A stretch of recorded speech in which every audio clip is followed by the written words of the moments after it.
इससे एक बात तो साबित हो गई कि दुनिया कितना ही चिल्ला चिल्ला के कहे कि योग करने से दिमाग ठंडा रहता है, लेकिन ये बात सच साबित नहीं हुई। खुद ही बंदे ने झूठी साबित कर दी इस बात को। मैं 4 मिसरे पढ़ता हूँ, मैं नाम नहीं लूंगा, नहीं आप जान जाएंगे कि मैं हरिद्वार वाले बाबा की बात कर रहा हूँ। थोड़ा सा वॉल्यूम बढ़ाएं इसका। जो नफरत के सबब उठी थी वो ललकार किसकी थी? यहाँ से लेकर के वहां तक। जो नफरत के सबब उठी थी वो ललकार किसकी थी? जो नफरत के सबब उठी थी वो ललकार किसकी थी? हमारे खून को प्यासी थी वो तलवार किसकी थी? हमारे खून को प्यासी थी वो तलवार किसकी थी? हमारी गर्दने मत काटिए, बस ये बता दीजिए। यहाँ से वहां तक एक हाथ उठे। हमारी गर्दने मत काटिए, बस ये बता दीजिए। जिसे तुम पहन कर भागे थे वो सलवार किसकी थी? जिसे तुम पहन कर भागे थे वो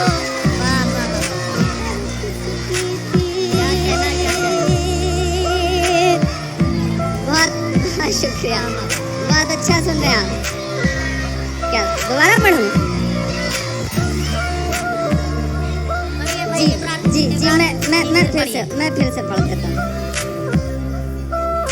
जो नफरत के सबब उठी थी वो ललकार किसकी थी? हमारे खून को प्यासी थी वो तलवार किसकी थी? हमारी गर्दने मत काटिए, बस ये बता दीजिए। जिसे तुम पहन कर भागे थे वो सलवार किसकी थी? जिसे तुम पहन कर भागे थे वो सलवार किसकी थी? ये कैसी जंग है जिसमें खसारा ही खसारा है? मैं जिस सूबे से आता हूँ साहब, मेरी आंखों में जियाउल हक है, मेरी आंखों में नई नई एक लाश है तंजील अहमद की। मैं 4 मिसरे पढ़ता हूँ, जांच में लगे वह लोग, लेकिन उसके पीछे का जो सच है मैं 4 मिसरों में पिरोने की कोशिश करता हूँ। मुझको जालिम का तरफदार नहीं लिख सकते, कम से कम वो मुझे लाचार नहीं लिख सकते। जहाँ हथेली पे लिए बोल रहा हूँ जो सच, उसको इस देश के अखबार नहीं लिख सकते, उसको उस देश के अखबार नहीं लिख सकते। मैं हिम्मत करता हूँ सच बोलने की और आपसे दुआएं मांगता हूँ। ये कैसी जंग है जिसमें खसारा ही खसारा है? तुम्हारा कुछ नहीं जो है हमारा ही हमारा है। तुम्हारा कुछ नहीं जो है हमारा ही हमारा है। जिन्होंने करे हेमंत जी को मार डाला था, उन्हीं लोगों ने ही तंजील अहमद को भी मारा है। उन्हीं लोगों ने ही तंजील अहमद को भी मारा है। उन्हीं लोगों ने ही तंजील अहमद को भी मारा है। और भला इंसान क्या कोई परिंदा तक नहीं मरता? मेरी आंखों में रोती हुई बिहार की वो बेटी है जो अपने शौहर की लाश से लिपट करके प्रतापगढ़ में रोते रोते ये कह रही थी कि नहीं, हुकूमत अगर थोड़ा सा सही होती तो ऐसे मंजर ना आते। मैं 4 मिसरे पढ़ता हूँ। ये सच है कि मेरे कांधों पे यश भारती जैसे अवार्ड का बोझ है, लेकिन ये भी सच है साहब कि मैं बचपन से सुनता आ रहा हूँ कि अवार्ड को सिर्फ दरबारों के चक्कर लगाने से मिलते हैं। पहली बात ये बात महसूस करी है कि आवाम का दर्द गाने से भी अवार्ड मिल सकता है। तो मैं कोशिश करता हूँ अपने उस तेवर को बरकरार रखने की कि भला इंसान क्या कोई परिंदा तक नहीं मरता, कोई जाबाज फिर बेमौत यूं नाहक नहीं मरता, कोई जाबाज फिर बेमौत यूं नाहक नहीं मरता। सियासत अपने तेवर सख्त कर लेती तो ये तय था, हमारे घर नहीं जलते जियाउल हक नहीं मरता, हमारे घर नहीं जलते जियाउल हक नहीं मरता, हमारे घर नहीं जलते जियाउल हक नहीं मरता। बहुत अच्छा सुन रहे हैं आप, अल्हम्दुलिल्लाह बहुत प्यारा मुशायरा हो रहा है।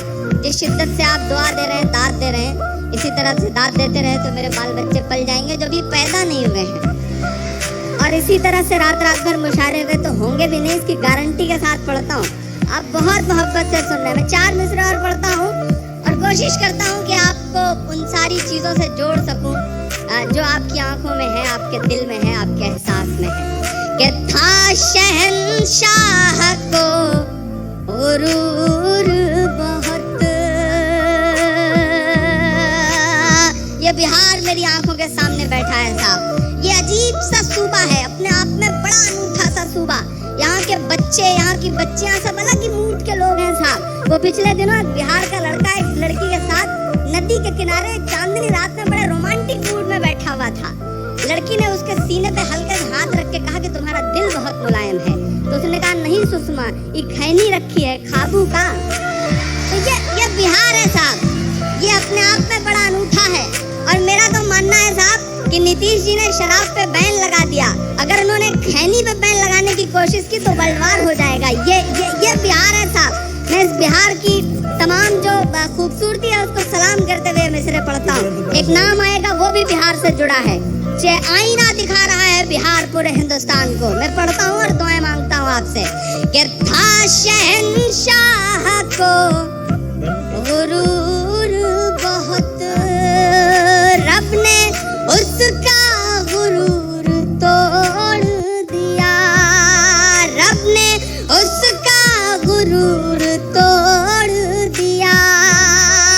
कल थी जो 56 इंच की छाती,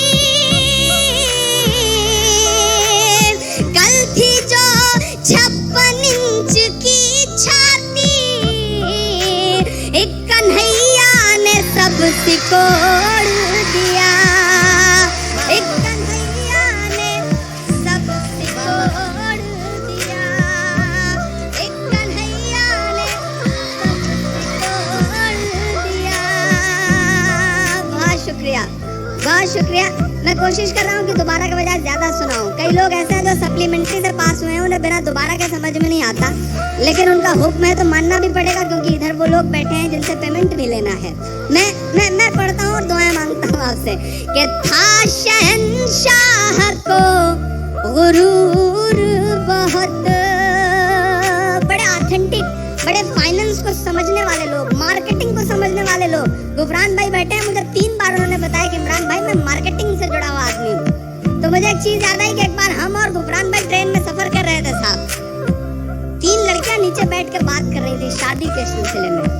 आप इससे बिल्कुल अंदाजा मत लगाइएगा कि मेरा निशाना उन पर है। शादी के सिलसिले में बात हो रही थी। एक लड़की से दूसरी लड़की ने कहा कि तुम्हें कैसा शौहर चाहिए? उसने कहा करोड़पति हो तो कर लूंगी, ठीक रहेगा। तो दूसरी ने कहा अगर करोड़पति ना मिला तो? बोली 50-50 लाख के 2 कर लूंगी। दूसरी लड़की ने उस दूसरी वाली से कहा कि तुम्हें कैसा चाहिए? बोली मुझे भी करोड़पति चाहिए। बोले करोड़पति ना मिला तो बोली कुछ नहीं, 25-25 के 4 कर लूंगी। तीसरे से कहा गया तुम्हें कैसा चाहिए? करोड़पति ना मिला तो 50-50 लाख के, अगर 50-50 लाख वाला ना मिला तो 25-25 के, 25-25 के ना मिला तो बोली 10-10 लाख के 10 कर लूंगी।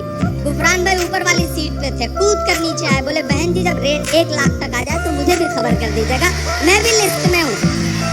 तो इन्हें बड़ी मुबारकबाद, अल्हम्दुलिल्लाह, अल्लाह जल्दी से। लेकिन देखिए और नहीं नदीम भाई, आपको कोई हक नहीं है, कोई शादीशुदा उनके बारे में नहीं बात कर सकता, सिर्फ मैं कर सकता हूँ, क्योंकि हमारा और उनका दर्द एक ही है, इसलिए कोई शादीशुदा उनके कुंवारेपन पे कमेंट नहीं कर सकता। उसी तरह से जिस तरह से अटल बिहारी जी